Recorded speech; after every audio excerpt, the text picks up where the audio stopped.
Hukum dasar keempat, Hukum Perbandingan Volume oleh Joseph Louis Gay-Lussac pada tahun 1808.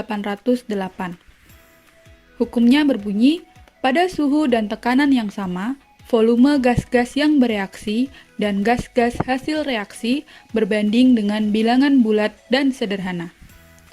Gay-Lussac mempelajari beberapa hasil penelitian seniornya, yaitu Jacques Charles, tentang sifat gas, suhu, dan volume.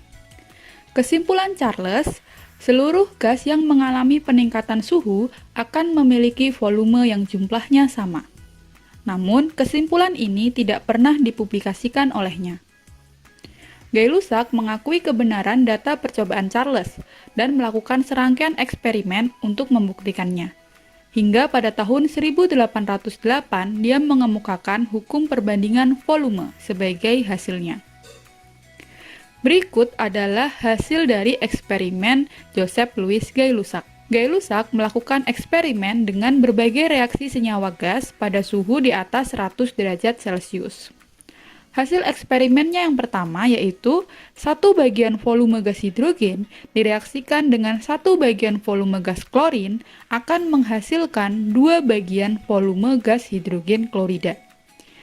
Jika kita susun perbandingan volume gas-gas pereaksi dan hasil reaksinya, maka akan kita dapat angka yang bulat dan sederhana, yaitu 1 banding 1 banding 2.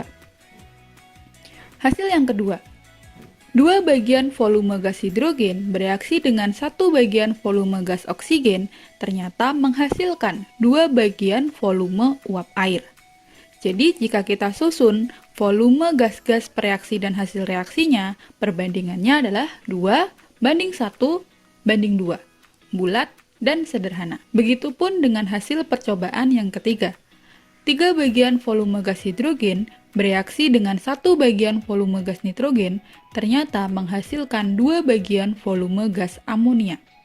Jadi, kalau kita susun volume gas pereaksi dan hasilnya menjadi 3 banding 1 banding 1. Lagi-lagi, bulat dan sederhana. Dari serangkaian percobaan ini, Joseph Louis Gay-Lussac pada tahun 1808 mengemukakan hukum perbandingan volume yang berbunyi, pada suhu dan tekanan yang sama, volume gas-gas yang bereaksi dan gas-gas hasil reaksi berbanding dengan bilangan bulat dan sederhana. Jika ditulis dalam konsep matematika, hukum perbandingan volume menjadi perbandingan volume sama dengan perbandingan koefisiennya. Hukum perbandingan volume juga disebut sebagai hukum Charles, karena Joseph Gay-Lussac sendiri mengakui bahwa hasil dari eksperimennya sebagian besar berdasarkan data-data percobaan Jacques Charles. Baiklah, sekarang mari kita mulai menerapkan tentang hukum perbandingan volume untuk menyelesaikan permasalahan-permasalahan yang ada dalam soal. Contoh soal pertama. Gas SO3 terbentuk sesuai reaksi berikut. 2SO2 ditambah O2 menjadi 2SO3. Jika volume SO3 yang dihasilkan adalah 10 liter, berapakah volume SO2 dan O2 yang bereaksi pada suhu dan tekanan yang sama? Jadi, perbedaan hukum Gay-Lussac dengan 3 hukum dasar yang awal tadi adalah ini. Jika 3 hukum dasar tadi berfokus pada massa, hukum Gay-Lussac berfokus pada volume. Jadi, jika ada soal mengenai volume, silahkan curiga bahwa itu soal dari hukum Gay-Lussac. Selain itu, hukum perbandingan volume milik Gay-Lussac memiliki satu syarat, yaitu kalimat ini. Pada suhu dan tekanan yang sama. Jadi, hukum Gay-Lussac hanya berlaku jika diukur pada suhu dan tekanan yang sama. Baik, mari kita tuliskan persamaan hukum Gay-Lussac tadi. Perbandingan volume sama dengan perbandingan koefisiennya. Tadi di soal sudah diketahui koefisiennya ya. Masih ingat koefisien itu yang mana? Ini. Angka depannya. Jadi SO2 koefisiennya 2, O2 koefisiennya 1, dan SO3 koefisiennya 2. Sehingga untuk mencari volume SO2, kita dapat membandingkan data antara SO3 dan SO2.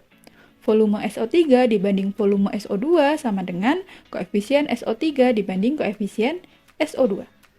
Di soal, volume SO3 sudah diketahui 10 liter. Berarti 10 dibagi volume SO2 sama dengan koefisien SO3 tadi 2, berarti 2 dibagi koefisien SO2 tadi 2 juga. Berarti 2 bagi 2. 1 kan? Sehingga volume SO2 kita dapatkan 10 liter. Begitupun untuk mencari O2. Kita bisa bandingkan antara data SO3 dan data O2. Volume SO3 dibagi volume O2 sama dengan koefisien SO3 dibagi koefisien O2. 10 dibagi volume O2 sama dengan 2 bagi 1. Jadi volume O2-nya sama dengan 5 liter. Perhitungan ini juga dapat kalian tulis secara sederhana seperti ini. Persamaannya tadi 2SO2 ditambah O2 menjadi 2SO3. Perhatikan koefisiennya. Berarti perbandingannya 2 banding 1 banding 2. Jika tadi di soal SO3-nya 10 liter, perhatikan ini, 2 itu 10 liter. Maka SO2 yang koefisiennya sama-sama 2, otomatis volumenya juga sama, yaitu 10 liter. Sedangkan O2 yang koefisiennya 1, 1 itu kan setengahnya 2 ya. Berarti volume O2 juga setengahnya SO3, yaitu 5 liter. Paham logikanya? Contoh soal kedua. Sebanyak 3 liter uap senyawa hidrokarbon bereaksi dengan 15 liter gas oksigen menghasilkan 9 liter gas karbon dioksida dan 12 liter uap air. Jika reaksi berlangsung pada suhu dan tekanan yang sama, tentukan rumus molekul dari hidrokarbon tersebut. Oke, kita cek dulu syaratnya terpenuhi atau tidak. Pada suhu dan tekanan yang sama. Oke, syarat dari hukum Gay-Lussac sudah terpenuhi. Sekarang mari kita jawab soal ini. Untuk menentukan rumus molekul, terlebih dahulu kita harus bisa menuliskan persamaan reaksi kimianya. Tadi, sebanyak 3 liter uap hidrokarbon. Hidrokarbon, ada hidrogen, ada karbon. Tetapi di soal ini kita tidak diberitahu berapa hidrogennya, berapa karbonnya. Nah, sehingga rumusnya ini harus kita misalkan dulu. C-nya kita misalkan X dan H-nya kita misalkan Y. Jadi rumus hidrokarbonnya kita misalkan CXHY. Selanjutnya, di hukum Gay-Lussac, perbandingan volume sama dengan perbandingan koefisien. Jadi, kita bisa menentukan koefisien dari data volumenya. Sehingga persamaannya menjadi CXHY ditambah oksigen atau O2 menjadi karbon dioksida atau CO2 dan uap air atau H2O. Tadi di soal volume sudah tahu ya, mari kita tuliskan. CXHY-nya 3 liter, oksigennya 15 liter, CO2-nya 9 liter, dan airnya 12 liter. Sekarang mari kita sederhanakan angka-angka ini. Sehingga perbandingan volumenya menjadi 1 banding 5 banding 3 banding 4. Nah, ini kita bisa tulis sebagai koefisiennya sekarang. Sehingga persamaannya menjadi 1 CXHY ditambah 5 O2 menjadi 3 CO2 ditambah 4 H2O. Nah, ketika sudah ada koefisiennya, kita bisa menentukan rumus molekul dengan cara menyetarakan jumlah atom kiri dan kanan. Atom C di sini ada X, sedangkan di kanan C-nya ada 3. Berarti jelas X sama dengan 3. Atom H di kiri kan jumlahnya Y, sedangkan di kanan hanya 2 dikali 4, 8. Berarti jelas, Y sama dengan 8. Sehingga didapatkan bahwa rumus hidrokarbonnya adalah C3H8. Bagaimana? Paham? Hukum dasar kelima.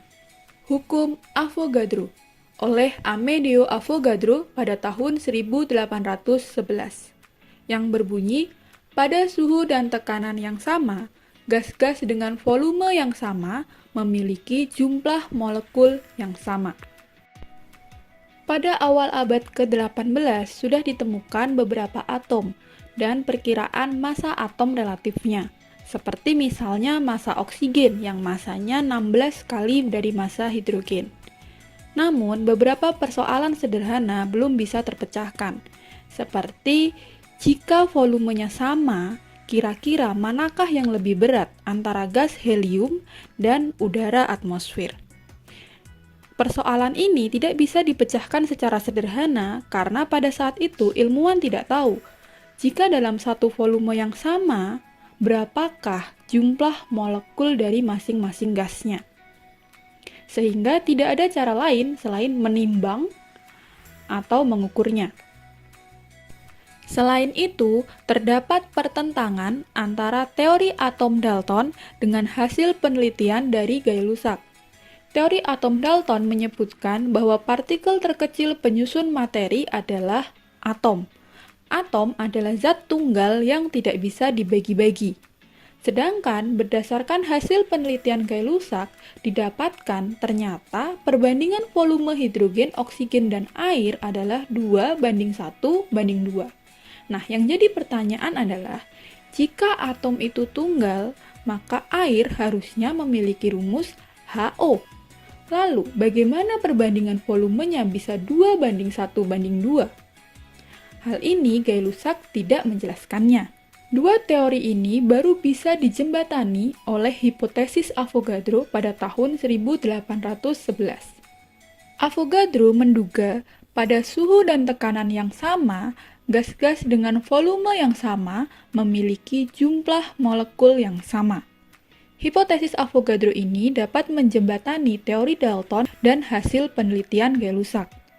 Avogadro mengusulkan bahwa bagian terkecil dari materi tidak harus atom tunggal, namun juga bisa molekul.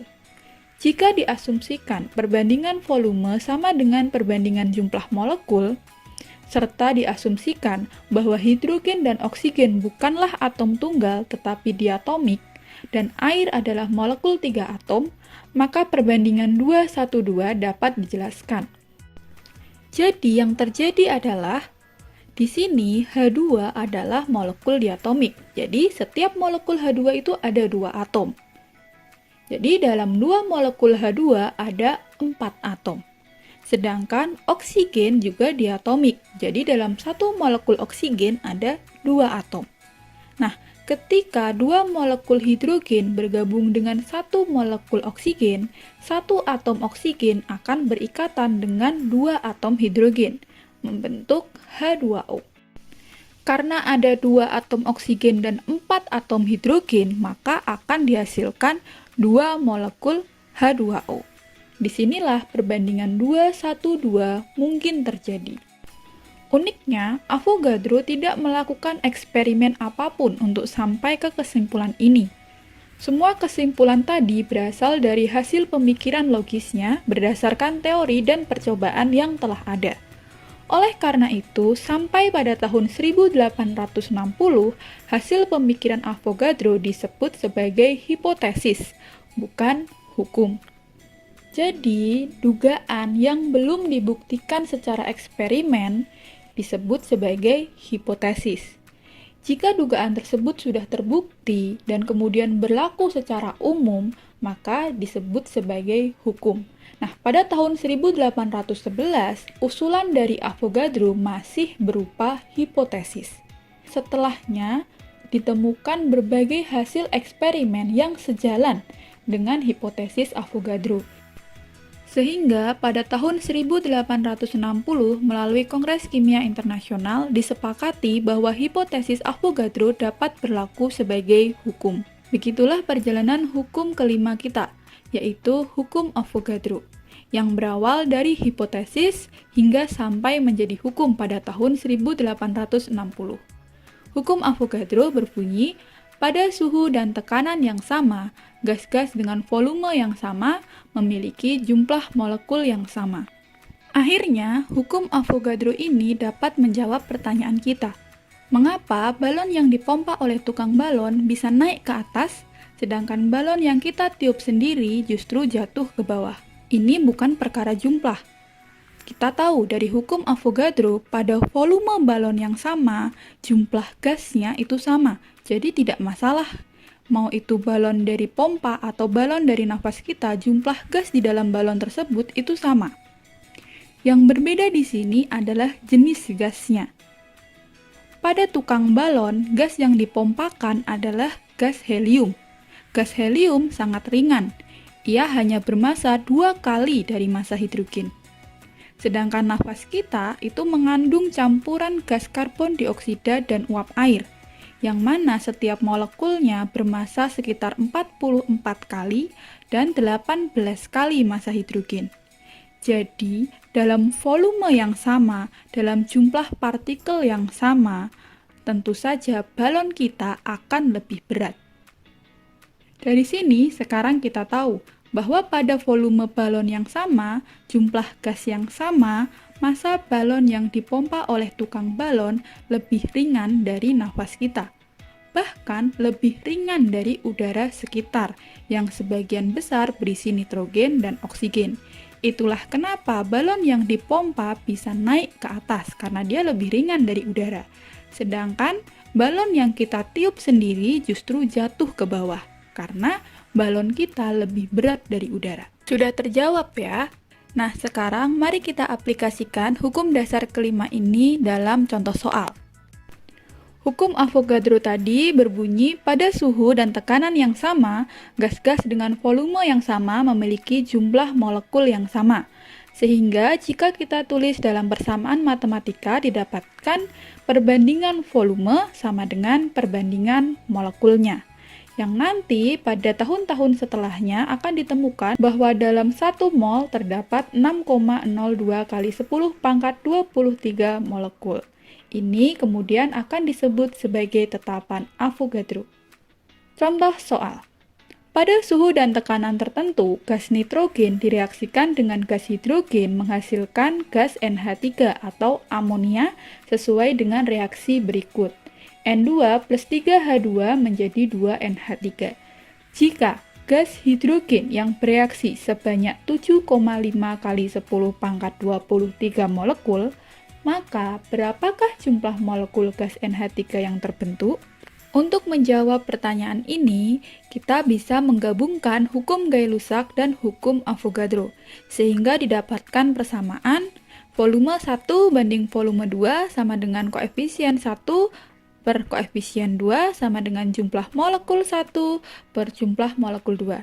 Jadi dari gabungan hukum Gay-Lussac dan hukum Avogadro, kita dapatkan bahwa perbandingan koefisien tidak hanya sama dengan perbandingan volume, tetapi juga sama dengan perbandingan jumlah molekulnya.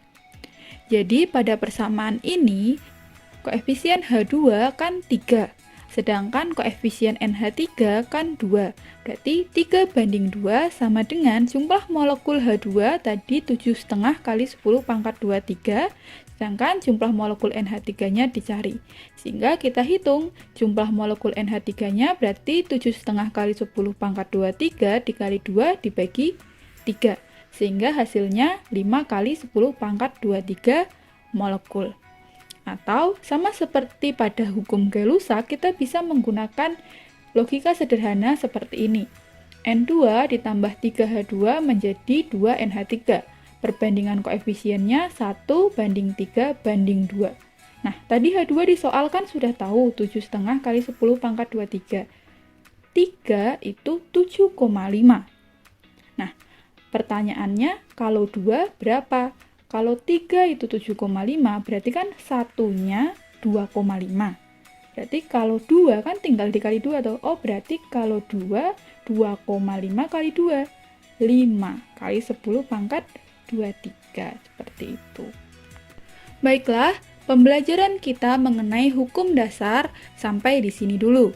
Untuk menambah pemahaman kalian, silahkan kerjakan latihan soal pertemuan ke-10 di Google Classroom. Bagi yang ingin bertanya atau ingin mendiskusikan, silahkan saya tunggu di forum Classroom atau di WA Group. Terima kasih atas perhatiannya, tetap semangat belajar, tetap jaga protokol kesehatan. Saya tutup dulu. Terima kasih. Assalamualaikum warahmatullahi wabarakatuh.